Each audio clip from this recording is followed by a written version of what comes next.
Hey guys, so this week I wanted to talk about something that maybe isn't the sexiest topic, but maybe should be. And that is the idea of how kindness as a way of interacting with people, interacting with the world, interacting with nature, animals, each other, ourselves, is a really highly undervalued trait. It's something that often takes so little effort, but gives lots of rewards. And we're living in a time where kindness is not sexy. Kindness is not what we see on the news or in most movies or TV shows or plays or songs. And yeah, I know creating a video on kindness is probably going to get a lot less views than, say, a video on masturbation, but I think it's something we should dive into a little bit.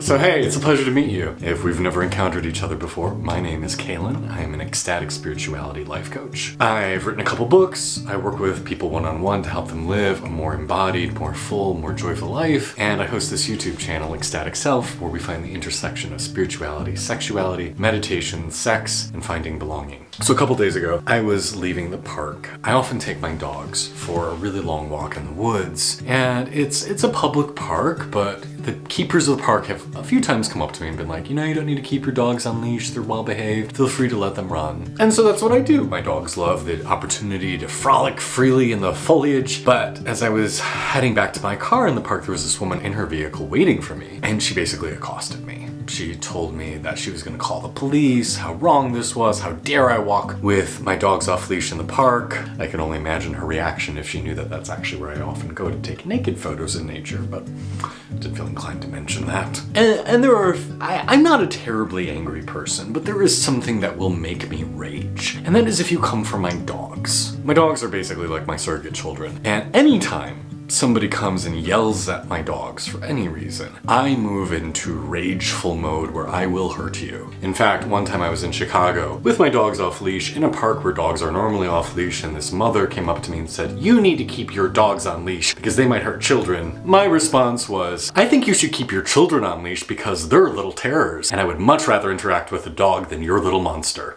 Oh, okay, that's what I said in my head. I didn't actually say that to her, but I wanted to. Instead, I tried to deliver a polite response. Like I did with this woman in the car saying, you know, actually, they told me I could have my dogs off leash. Either, you know, there's no one else here. I don't think it's a big deal. And I don't think this woman was entirely right in her head. I did see her a few minutes later pull over to the side of the road and get out of her car and start doing stuff. And I'm like, whoa, why is she doing that? But she continued to accost me and then started to drive away. And I shouted after her, "Okay, thank you," followed by, "You bitch." I waited long enough to say the last part that she didn't hear it. But in my mind, I was raging, I was angry, I was not in my most Om Namaste, we are all one space. I wasn't very kind to her. And it's not often that I get angry like that. Like I said, you really have to come after my dogs. I mean, there's probably some other things. If you come after my husband, I'm sure I'd be the same. But generally, I try to treat people with kindness, respect, and dignity. And I try to treat myself with those things as best as I'm able. Because I know for myself how much it means to me when somebody takes just a moment to say thank you, to offer a compliment, to hold the door open for me for a moment longer. It's so easy to just take a small gesture, take a pause out of the franticness of living and to say, hey, I see you, you exist, you matter, let me affirm that to you. And especially in this world where each of us are so caught up in our devices and our conversations, and our minds are just running and running and running. Like I know for myself over the years, my mind has become less calm as technology has continued to accelerate and demands on my attention have continued to accelerate with social media and, you know, trying to engage with you all when you reach out to me.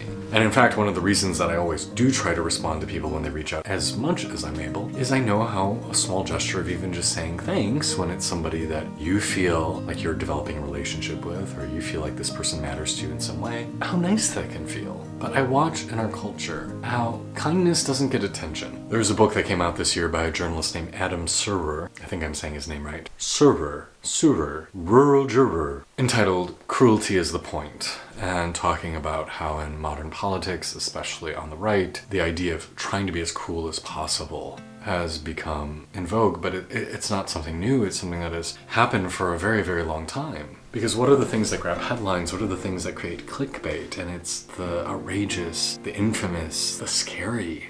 I mean, Fox News admittedly just thrives on whatever will make you afraid or angry. That's all they put out there. And a lot of other news channels aren't far behind. Like, just look at how often breaking news, like there's not that much breaking news, right? I don't need breaking news about so-and-so's emails. And we live in a world full of blame and hate. And the videos that go viral are of a police officer doing this horrible thing and attacking this student, or a Karen screaming at people at Walmart, wielding a gun. But I don't know about you, but I don't want to interact with those people. I don't want to interact with somebody who is harsh or mean or cruel or agitated. I want to interact with somebody who is loving, kind, tender, gentle, sweet. And so how do we find kindness? One of the things that I think is so unkind that we do often, especially in dating or hookup culture, is ghosting. I think many of you know one of my best friends of 20 years effectively ghosted on me 2 years ago, and I still don't have resolution around that. Studies have shown that ghosting is one of the most unkind things we can do for people because we have no closure, we have no understanding of what's going on, and so our imagination starts to try and fill in the blanks, and it often is so much more terrible than any reality had we actually heard the true story behind it. But how many of us have been ghosted on apps, on dates, on meetups? I know for myself, I frequently get DMs on social media with people being like, oh my god, I really love you, I want to meet up with you, I want your attention, yada yada yada. And I'll just reply with thanks, I appreciate it, and then they keep asking for more and I just stop replying. You know, I stop replying because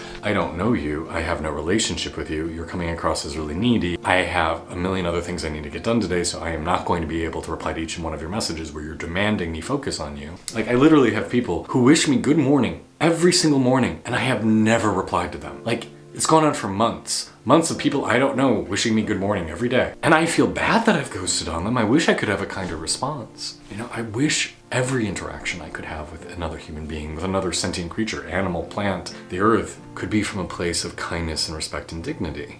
The yogic Saint Ramakrishna once had an experience where he felt so connected with every living force around him that he cried out in pain because people were stepping on the grass nearby and he could feel the pain of the grass. Now that might sound a little extreme to many of us, but the truth is, on a deeper subconscious spiritual level, we are all interconnected. We are all the same sentience, downloaded into different bodies, different incarnations, having different lives. But what I do to you is ultimately what I do to myself. And you could almost think of this in a self-serving way, but when I treat somebody else with kindness, I'm also receiving kindness in return. When I treat somebody else with cruelty, I am receiving cruelty in return. I'm not a magic practitioner, but I remember years ago watching a documentary on, I think, HBO, and them talking about that if you sent out white magic, positive spells, it would come back to you threefold. But if you send out black magic, negative spells to someone else, it would come back to you sevenfold. And that's something that's really stuck with me because I really do see what we put out there comes back to us. And it might not come back immediately, it might not come back even within this lifetime, but sure enough, what you put out there